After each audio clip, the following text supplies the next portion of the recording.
नमस्कार, स्वागत है आपका ज्योतिष जीवन वैभव में। हर कोई आशा करता है कि पिछले साल कैसा भी गया हो, अच्छा गया हो या बुरा गया हो, आने वाला साल हमेशा अच्छा रहे। जैसे बाँह से उँगलियाँ बराबर नहीं होती है, वैसे ही हर दिन, हर महीना, हर साल बराबर नहीं हो सकता है। आज जो राजा है, वो कल रंक हो सकता है। पैसा मान-सम्मान का मोहताज हो सकता है। समय बड़ा बलवान होता है। आज जो दरिद्र है वो कल हो सकता है धनवान हो जाए। समय आश्रित होता है ग्रह नक्षत्रों पर। ग्रह नक्षत्रों से हम जान सकते हैं कि हमारा आने वाला समय कैसा रहेगा, शुभ या अशुभ। बच्चों की शिक्षा कैसी रहेगी, स्वास्थ्य कैसा रहेगा, पारिवारिक सामंजस्य रहेगा या नहीं। तो आइए हम इस वीडियो में इन्हीं प्रश्नों का जवाब खोजेंगे। तो इस श्रृंखला के अंतर्गत पिछले वीडियो में आपने मेष, वृषभ, मिथुन, कर्क, सिंह, कन्या, तुला और वृश्चिक राशि का वार्षिक राशिफल जाना था। सो आज हम जानेंगे धनु राशि के बारे में। 2024 में धनु राशि वालों का भविष्य क्या रहेगा, वे क्या नया करेंगे, उनका व्यवसाय कैसा रहेगा और भी बहुत कुछ। धनु राशि के जातक जिनके जन्माक्षर ये, यो, भा, भी, भू, ढ, फा, ढा, भे है, राशि स्वामी गुरु है। धनु राशि के लोग धनुर्धर द्वारा प्रतिनिधित्व किया जाते हैं, जिसके पीछे का शरीर घोड़े का होता है। यह सुंदर, थोड़े मोटे, बादामी आंखें, भूरे बाल, घनी और ऊंची भौहें, लंबा चेहरा, लंबी नाक वाले होते हैं। यह मजाक करने वाले, थोड़े लापरवाह और उत्साह से भरे होते हैं। ये लोग थोड़े विस्तार पूर्वक जीवन जीने में विश्वास रखते हैं। धनु राशि के लोग ज्ञान की खोज में रहने वाले व्यक्ति होते हैं। ये लोग दूसरों की बातों को ध्यान से सुनते हैं। ये अच्छे श्रोता होते हैं, इसलिए अधिकतर विषय का इन्हें ज्ञान होता है। ये लोग साहसी और मेहनती भी होते हैं। ये आसानी से हार मानने वाले नहीं होते हैं। सफलता के लिए पूरा जी जान लगा देते हैं। ये प्रेम संबंधों में खुले विचारों वाले होते हैं। ये स्वभाव से कई बार उग्र हो सकते हैं। अमूमन यह मीठा बोलने वाले होते हैं। ये लोग महत्वाकांक्षी होते हैं। जीवन के प्रति सकारात्मक सोच इनकी तरक्की का मूल मंत्र होता है। ये लोग स्वतंत्र रहकर काम करना पसंद करते हैं, इसलिए अधिकतर धनु राशि वाले व्यवसायी होते हैं। ये धार्मिक होते हैं, इन्हें भजन कीर्तन करना अच्छा लगता है। ऐसे ही भजन कीर्तन करते हुए आपका 2024 निकल जाए, ऐसी ही हम आशा करते हैं। यह वर्ष आपके लिए कोई नए अवसर लेकर आया है। इस वर्ष आप कहीं ऐसे कार्य भी करेंगे जिसके बाद आपका आत्मविश्वास बढ़ेगा। इतना ही नहीं, साल 2024 आपके लिए कई रोमांचक अवसर भी लेकर आया है, जो आपके करियर, प्रेम जीवन को आगे बढ़ाने में सहायता करेगा। धनु राशि के जातकों के लिए राशि स्वामी बृहस्पति वर्ष की शुरुआत से ही आपके पंचम भाव में विराजमान रहेंगे। वे अपने मित्र मंगल की राशि मेष में स्थित रहकर आपके नवम भाव, आपके एकादश भाव और आपके प्रथम भाव को देखेंगे। इससे आपके जीवन में सही निर्णय लेने की क्षमता का विकास होगा। संतान संबंधित सुखद समाचार मिल सकता है। आप शिक्षा को लेकर सजग रहेंगे और अपनी शिक्षा को उच्च तकनीक से करना चाहेंगे। इस वर्ष आपकी लंबी यात्राएं होंगी और उन लंबी यात्राओं से आपको लाभ भी होगा। इस वर्ष आपकी आमदनी में भी अच्छी बढ़ोतरी होने के योग हैं। शेयर मार्केट में काम कर रहे जातकों को अच्छी सफलता प्राप्त होगी। कार्य क्षेत्र में पदोन्नति होगी। सोने चांदी में किए गए निवेश से भी भविष्य में मुनाफा प्राप्त होने की संभावना है। प्रेम संबंध में प्रगाढ़ता आएगी। इस वर्ष आपका व्यवसाय अच्छा चलेगा, इसलिए आप अधिक व्यस्त रहेंगे और व्यस्तता अधिक होने से आप घर को समय नहीं दे पाएंगे। तो आइए अब जानते हैं इस वर्ष आप और आपके परिवार के बारे में। वर्ष की शुरुआत कुछ कमजोर रहेगी, क्योंकि तीसरे भाव में शनि भाई बहनों से कुछ कहा सुनी की स्थिति दिखाते हैं। राहु पूरे वर्ष आपके चतुर्थ भाव में और केतु पूरे वर्ष आपके दसम भाव में रहेंगे, जिससे पारिवारिक जीवन में उतार चढ़ाव की स्थितियां बनती बिगड़ती रहेंगी। आपको परिवार वालों के लिए समय निकालना होगा, उनकी जरूरतों को समझना होगा, उन पर खर्च भी करने होंगे, अन्यथा स्थितियां डामाडोल हो सकती है। फरवरी और मार्च की शुरुआत कुछ तनावपूर्ण रहेगी, क्योंकि मंगल और सूर्य का प्रभाव आपके दूसरे भाव को प्रभावित करेगा।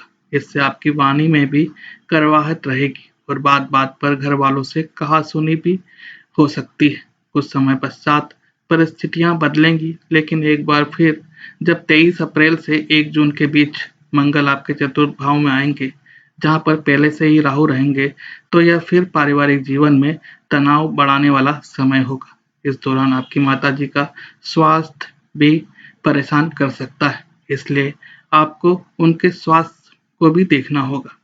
मई के बाद जब गुरु बृहस्पति आपके छठे भाव में चले जाएंगे, तब पारिवारिक संपत्ति को लेकर कुछ विवाद हो सकता है, इसलिए धैर्य से काम लेना आपके लिए उत्तम होगा। इस वर्ष आपके घर में किसी की शहनाई गूंज सकती है। आप अपने परिवार के साथ धार्मिक स्थल पर भी जाने के योग बनते दिखाई दे रहे हैं। अब जानते हैं इस वर्ष आप और आपके व्यवसाय एवं कैरियर के बारे में। इस साल आप अपने कैरियर में कई उतार-चढ़ावों का सामना करना पड़ेगा, लेकिन आप इन सभी परेशानियों का सामना करके कैरियर में सफलता प्राप्त कर लेंगे। पूरे वर्ष केतु आपके 10वें भाव में रहेंगे, जिससे आपको अपनी नौकरी में कुछ असहजता महसूस होगी। आपका मन काम में नहीं लगेगा, आपको लगेगा कि जहाँ काम कर रहे हैं, आप वहाँ के लिए बने ही नहीं हैं। आपको आपकी क्षमता के हिसाब से काम नहीं दिया गया है। इससे आपके मन में एक कुंठा सी जन्म ले लेगी और आप नौकरी को से त्यागपत्र देने तक सोच सकते हैं, लेकिन कुछ समय पश्चात आपको नई नौकरी या पदोन्नति मिल सकती है और मन मुताबिक काम भी मिल सकता है। व्यापार करने वाले जातकों के लिए वर्ष की शुरुआत अनुकूल रहेगी। मंगल और सूर्य का प्रभाव सप्तम भाव पर होने के कारण आप अपने व्यापार में उन्नति प्राप्त कर पाएंगे।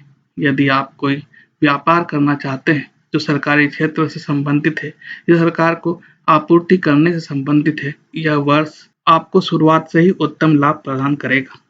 अप्रैल, अगस्त और नवंबर से दिसंबर के बीच व्यापार में कुछ चुनौतियों का सामना करना पड़ेगा। इस दौरान आपको सतर्क रहना होगा। अब जानते हैं इस वर्ष आप और आपकी शिक्षा के बारे में। वर्ष का प्रारंभ विद्यार्थियों के लिए अच्छा रहेगा। बृहस्पति 1 मई तक आपके पंचम भाव में रहेंगे और राहु आपके चतुर्थ भाव को देखेंगे। इससे आपकी बुद्धि तेज रहेगी। आप आसानी से किताबी ज्ञान को समझ पाएंगे। इसकी बदौलत आपको शिक्षा में अच्छे परिणामों की प्राप्ति होगी। शनिदेव की दृष्टि भी आपके पंचम भाव पर होने से विद्या में कुछ रुकावटें भी आएंगी और आपको पढ़ाई में कुछ चुनौतियों का सामना भी करना पड़ेगा, लेकिन धीरे-धीरे सब कुछ ठीक हो जाएगा। 1 मई के बाद बृहस्पति आपके छठे भाव में जाएंगे, मंगल महाराज आपके पंचम भाव में आ जाएंगे, जिससे आप अधिक उत्साहित होकर पढ़ाई पर ध्यान देंगे। फिर भी अगस्त से लेकर अक्टूबर के बीच का समय परेशानीजनक हो सकता है। उसके बाद स्थितियां सामान्य हो जाएंगी। प्रतियोगिता परीक्षा की तैयारी कर रहे विद्यार्थियों को वर्ष की शुरुआत में सफलता मिल सकती है। जनवरी, मई और जून में यदि आपको कोई परीक्षा है, आपको अच्छी सफलता मिलने की संभावना है। उच्च शिक्षा ग्रहण कर रहे विद्यार्थियों को साल की शुरुआत में सफलता मिलेगी। विदेश जाकर पढ़ाई का सपना देख रहे विद्यार्थियों को जून से जुलाई के बीच अच्छी सफलता मिल सकती है या अच्छा संदेश मिल सकता है। अब जानते हैं इस वर्ष आप और आपके विवाह और प्रेम संबंध के बारे में। विवाहित जातकों के लिए वर्ष की शुरुआत कमजोर रहेगी। वर्ष के प्रारंभ में मंगल और सूर्य आपके प्रथम भाव में रहकर सप्तम भाव पर दृष्टि डालेंगे, जिससे आप और आपके जीवन साथी के बीच तनाव बढ़ सकता है। उग्रता आपके अंदर होगी जो आपके व्यवहार में दिखेगी। इसका असर आपके रिश्ते को बिगाड़ सकता है। अप्रैल तक का समय तनावपूर्ण रहेगा। इस बीच आपके जीवन साथी का स्वास्थ्य भी खराब रह सकता है। जून से जुलाई का समय अच्छा रहेगा। आपके जीवन साथी के मध्य तनाव में कमी आएगी और रिश्ते में प्रेम बढ़ेगा। वर्ष के अंतिम दिनों में आप बहुत खुशी से अपना दाम्पत्य जीवन व्यतीत करेंगे। प्रेम संबंध वाले जातकों का वर्ष की शुरुआत अनुकूल रहने वाली है। इस वर्ष आपकी मुलाकात किसी ऐसे व्यक्ति से हो सकती है जो आपको समझता हो, आपका ध्यान रखता हो, आपको अन्य से भी अधिक पसंद करता हो, उन्हीं के साथ आपको भी अच्छा लगता हो। अप्रैल से मई के बीच का समय बहुत रोमांटिक रहेगा, क्योंकि उस दौरान शुक्र आपके पंचम भाव में रहेंगे। 1 जून से 12 जुलाई के बीच आप अपने प्रियतम को खुश रखने के लिए हर संभव प्रयास करेंगे। हालांकि उसके बाद आपके रिश्ते में तनाव आ सकता है। फिर सितंबर से दिसंबर के बीच आप अपने प्रियतम के साथ खूबसूरत जगहों पर घूमने जा सकते हैं। और एक दूसरे के साथ अच्छा समय बिता सकते हैं। अब जानते हैं इस वर्ष आप और आपके धन और पूंजी के बारे में। वर्ष का पूर्वार्ध वित्तीय स्थिति के हिसाब से अधिक अनुकूल दिखाई देता है। उत्तरार्ध में कुछ चुनौतियां आपके सामने होंगी। बृहस्पति पंचम भाव में बैठकर आपके एकादश भाव और प्रथम भाव तथा आपके भाग्य स्थान को देखेंगे। इससे आपकी वित्तीय समस्याओं में कमी आएगी। सही निर्णय लेकर आप अपनी वित्तीय स्थिति को मजबूत बनाएंगे। बृहस्पति मई की शुरुआत में आपके छठे भाव में जाएंगे, तब आपके खर्चों में तेजी आएगी जो आपकी वित्तीय स्थिति को डामाडोल कर सकती है। आपको इस वर्ष अपनी आय और अपने खर्च के बीच वित्तीय संतुलन बनाना ही होगा। उसके लिए वर्ष की शुरुआत में ही से ही प्रयास करने होंगे, नहीं तो आपको परेशानी हो सकती है। आप वर्ष की शुरुआत में किसी भी प्रकार की खरीदारी से बचें, लेकिन फरवरी से अप्रैल के अंत के बीच आप कोई बड़ी संपत्ति खरीद सकते हैं। आप अपने रिश्तेदारों की मदद से कोई भी संपत्ति खरीद सकते हैं। अप्रैल मई में आप अपना वाहन खरीद सकते हैं। उसके बाद का समय उपयुक्त नहीं है, आपकी स्थिति बिगड़ सकती है। सितंबर का महीना भी वाहन खरीदारी का है। इन महीनों में खरीदारी करना शुभ रहेगा। आपका वाहन भी आपके लिए भाग्यशाली साबित होगा। अब जानते हैं आप और आपके स्वास्थ्य के बारे में। स्वास्थ्य के दृष्टिकोण से ये वर्ष मध्यम रहने वाला है।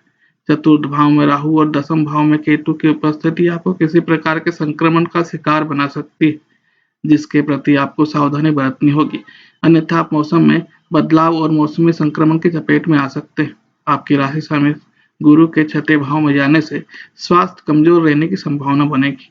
आपको उदर संबंधित रोग हो सकता है। हल्का और सुपाच्य भोजन करें। भरपूर मात्रा में जल और तरल पदार्थों का सेवन करें, जिससे आप किसी बीमारी की चपेट में आने से बच सके। तीसरे भाव में पूरे वर्ष शनि की उपस्थिति आपको बीमारियों से बचाने में मुख्य भूमिका निभाएगी। इसलिए आप अपनी दिनचर्या में बदलाव करें, उसी के अनुसार अपना जीवन यापन करेंगे तो कल्याण होगा। आपने अभी जाना धनु राशि के वार्षिक भविष्यफल के बारे में।